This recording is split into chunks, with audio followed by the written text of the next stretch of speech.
লাউরি Magnus তিনি বলেছেন টিউলিপের বিরুদ্ধে কোনো অন্যায়ের প্রমাণ পাওয়া যায়নি। তারপরও আপনি সন্তুষ্ট না? না না না, আমি সন্তুষ্ট না। কেয়ার স্টারমারের সরকার ক্ষমতায়, তার সরকারের একজন মন্ত্রী যদি অপরাধের দায়ে অভিযুক্ত হয় এবং সরকার যদি সেটি স্বীকার করে নেয়, পুরো লেবার দলীয় সরকার, কনজারভেটিভ পার্টি এবং এদেশের জনগণের রোষানলে পড়বে। ওনারা কোনো ক্রমেই স্বীকার করতে পারবেন না, করবেন না ওনাদের রাজনীতির স্বার্থে যে ওনাদের দলের একজন এমপি এবং মন্ত্রী দুর্নীতির দায়ে অভিযুক্ত হয়েছে। তাহলে লেবার দলের যদি কোনো কিছু গুরুত্ব না দেন, তাহলে আপনারটাকে আমি কিভাবে গুরুত্ব দিব? আপনার তো একটা পলিটিক্যাল পার্টির ইউরোপের প্রধান, ইউরোপের মুখপাত্র, যেখানে লেবার পার্টি বলছে যে তার বিরুদ্ধে কোনো অনিয়ম না, শুধু উনি নির্বাচনের পরে যে আওয়ামী লীগ জনসভা আয়োজন করেছিলেন, উনি বলেছিলেন আমি আপনাদের কাছে কৃতজ্ঞ, আপনারা আমার জন্য অনেক কিছু করেছেন, কাজ করেছেন। উনি আওয়ামী লীগের মুখপাত্র ছিল, সেটা আপনি জানেন? কবে গিয়েছে আওয়ামী লীগের স্পোকপারসন হিসেবে জনাব মোল্লা? এটা দি গার্ডিয়ান প্রকাশ করেছে। উনি আওয়ামী লীগের মুখপাত্র হিসেবে টিভিতে এপিয়ার করেছিলেন। IPCO brand selects only the best products for our customers. Barrister Molla, আপনি কি একটু বলবেন যে প্রধানমন্ত্রীর উপদেষ্টা মন্ত্রিসভার মানে দুর্নীতি বিষয়ক বিষয়ে উপদেশ দিয়ে থাকেন ব্রিটিশ প্রধানমন্ত্রী স্যার কিয়ার স্টারমারকে, যিনি লাউরি মেগনাস তিনি বলেছেন টিউলিপের বিরুদ্ধে কোনো অন্যায়ের প্রমাণ পাওয়া যায়নি। ধন্যবাদ।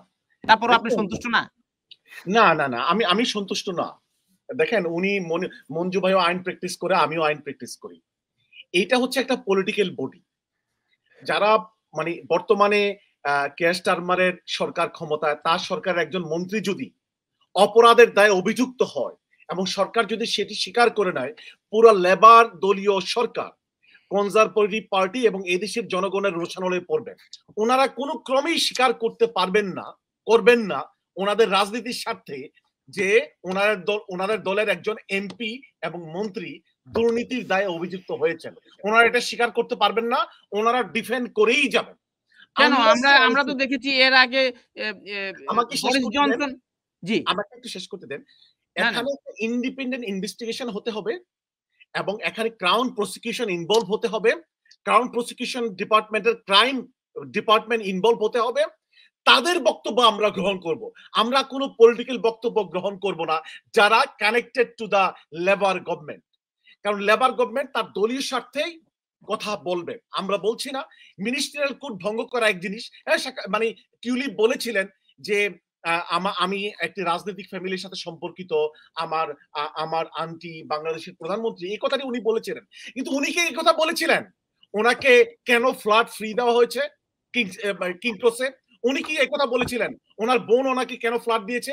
উনি কি এই কথা বলেছিলেন যিনি ফ্ল্যাট দিয়েছেন উনি আওয়ামী লীগের সাথে সংশ্লিষ্ট, শেখ হাসিনার সাথে কানেক্টেড? উনি কি এই কথা বলেছিলেন? উনি কি বলেছিলেন কারা কোন কারণে তাকে ফ্ল্যাটগুলো উপহার দিয়েছে, 2.1 মিলিয়ন ফ্ল্যাটের উপহার দিয়েছে? উনি এই কথা বলেছিলেন? না, বলেন নাই। উনি স্বীকার করেছেন যে উনি ওনার আন্টি বাংলাদেশের প্রধানমন্ত্রী, আওয়ামী লীগের সাথে ওনার আন্টির সম্পর্ক আছে, আওয়ামী লীগ বাংলাদেশের ক্ষমতায়। তো এটা তো মিনিস্ট্রিয়াল কোড ব্রিচ করেন নাই।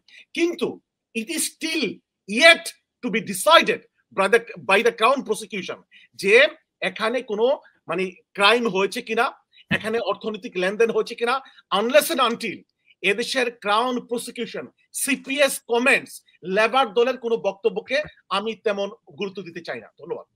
তাহলে লেবার দলের যদি কোনো কিছু গুরুত্ব না দেন, তাহলে আপনারটাকে আমি কিভাবে গুরুত্ব দিব? আপনার তো একটা পলিটিক্যাল পার্টির ইউরোপের প্রধান, ইউরোপের মুখপাত্র, যেখানে লেবার পার্টি বলছে যে তার বিরুদ্ধে কোনো অনিয়ম না, শুধু উনি কোনো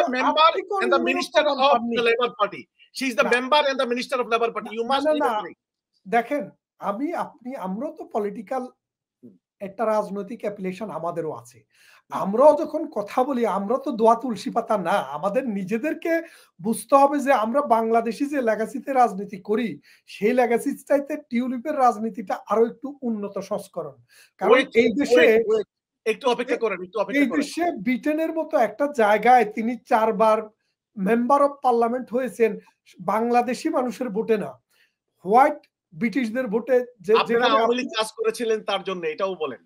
আমিও কাজ করেছি, আমি মনে করেন যে আমিও গিয়েছি ওনার জন্য বিলি করতে, কারণ আমি লেবার পার্টির একজন মেম্বার এবং গণভবনে ওনার পোস্টার পাওয়া গিয়েছে, তাও বলেন। হ্যাঁ, আমি তো আমারও পোস্টার অনেক জায়গায়, আমি এক মন্ত্রীর বাসায় গেছি, আমার একটা পোস্টার যদি রেখে আসি, আমি তো যেখানে যাই আমার কার্ডও রেখে আসি। টিউলিপ সিদ্দিকী আওয়ামী লীগের জনসভায় বলেছেন, আমি আপনাদের প্রতি কৃতজ্ঞ। টিউলিপ বলেছিলেন, আমি আওয়ামী লীগের জনসভাতে নির্বাচনের পরে যে আওয়ামী লীগ জনসভা আয়োজন করেছিলেন, উনি বলেছিলেন আমি আপনাদের কাছে কৃতজ্ঞ, আপনারা আমার জন্য অনেক কিছু করেছেন, কাজ করেছেন। উনি বলেছিলেন এমপি হওয়ার পরে, ফার্স্ট ওনার বক্তব্য এটা। আমাদের কথা তো আমি তো নিজেই স্বীকার করতেছি, আমি নিজেও ওনার জন্য মানে হ্যান্ডবিল বিলি করার জন্য, ক্যাম্পেইন করার জন্য আমি নিজেও গিয়েছি। তো আমি যে গেলাম, উনি আমি যে আপনাদের মুখপাত্র ছিল সেটা আপনি জানেন? উনি আওয়ামী লীগের মুখপাত্র ছিল সেটা আপনি জানেন? উনি আওয়ামী লীগের স্পোকসপারসন হিসেবে টিভিতে গিয়েছিলেন সেটা আপনি জানেন? বলেন কোথায় কবে গিয়েছে আওয়ামী লীগের স্পোকপারসন হিসেবে জনাব মোল্লা? এটা দি গার্ডিয়ান প্রকাশ করেছে।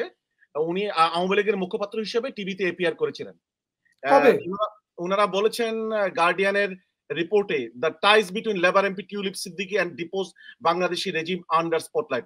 গত সপ্তাহে মানে 9 জানুয়ারি ওনারা এটি বলেছেন, উনি আওয়ামী লীগের জন্য অ্যাজ এ স্পোকসপারসন উনি টিভিতে এপিয়ার করেছিলেন প্রথমবার যখন আওয়ামী লীগ ক্ষমতা আসার আগে অথবা ক্ষমতায় আসার সমসাময়িক সময়ে। আমাকে একটু হোয়াটসঅ্যাপে আপনি এই আমি আপনাকে নিউজপেপারের লিংকটা দেন, আমি এটা একটু দেখি, তারপর আমরা ইয়ে করব। তবে এটি আমি জানি যে তিনি পিআর হিসেবে কাজ করেছিলেন সাবেক লেবার লিডার অ্যাড মিলিব্যান্ডের সময় তিনি বিএমই অফিসার হিসেবে কাজ করেছেন, তিনি কাউন্সিলর হিসেবে কাজ করেছেন। তো সেক্ষেত্রে ব্রিটিশ বাংলাদেশি কমিটির সাথে তার যেমন সম্পৃক্ততা রয়েছে, যুক্তরাজ্য আওয়ামী লীগের একটা জনসভায়ও তিনি এসেছিলেন এর আগে এবং আওয়ামী লীগের লোকজন সেখানে ক্যাম্পেইন করেছে, এবং আরো একটি সম্পৃক্ততা রয়েছে যেটি রাশিয়া